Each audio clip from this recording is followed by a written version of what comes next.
like I say, the big actress up at the Shakespeare Festival. And she said, well, a group of actors came through Bay Minette, and when I was a little kid. When I was a little girl, and they put on their show, and they let me help them with their equipment, and they talked to me, and they took time with me, and then the next day they came back, and I took my lunch money and went to see it again. I said, that's us, darling, you know. So it was like she was one of my 60,000 kids that year. And so I know if it got to one of them, it must have gotten to a few others around. And basically what all of my shows did was it said to the audience, the kids, it doesn't take a lot of money, it doesn't take a lot of anything. You just get up and do it, and you take a sheet and wrap up in it. That's enough. As long as it's enough for you, it's going to be enough for the audience. It doesn't take a big budget.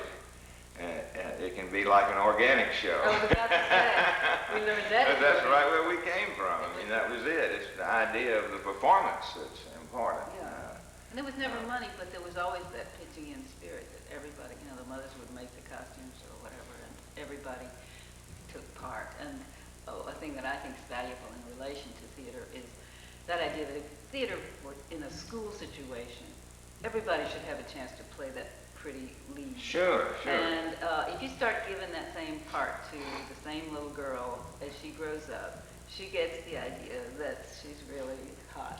And that's just not fair. It's not fair to her, actually, but it's certainly, everybody got to take a turn. Well, it wouldn't have happened in organic. It wouldn't have, no.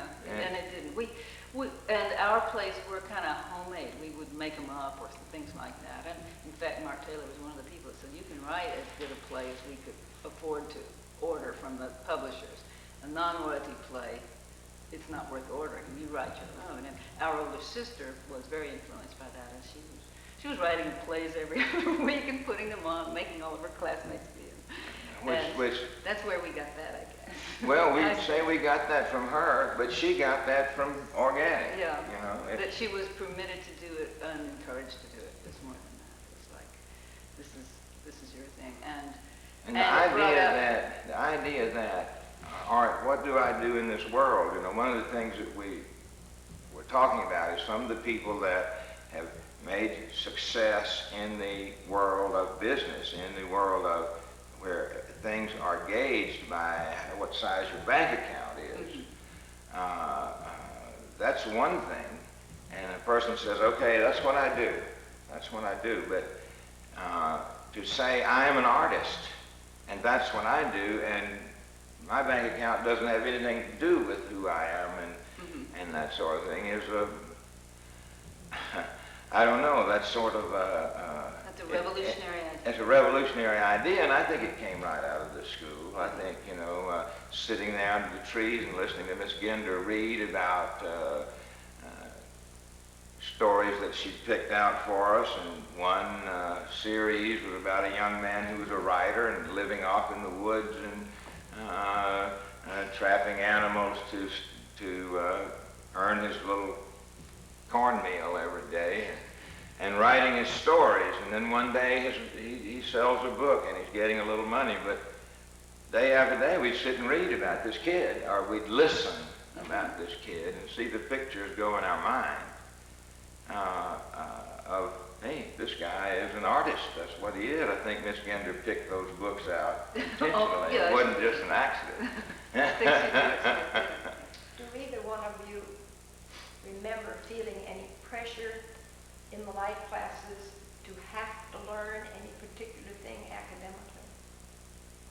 Do you remember learning to read, for instance? No, well, see, I learned to read before I got here, but I could just compare that kind of pressure that you had in the public school system, where you were memorizing the timetables and you'd have to stand up in front of the class and rattle them off. And I was just as scared about standing up in front of the class. I couldn't remember any of it, and I never really learned those very well. I mean, I'm glad they have calculators now. But in those kind of classes at organic, the teachers made it interesting for you.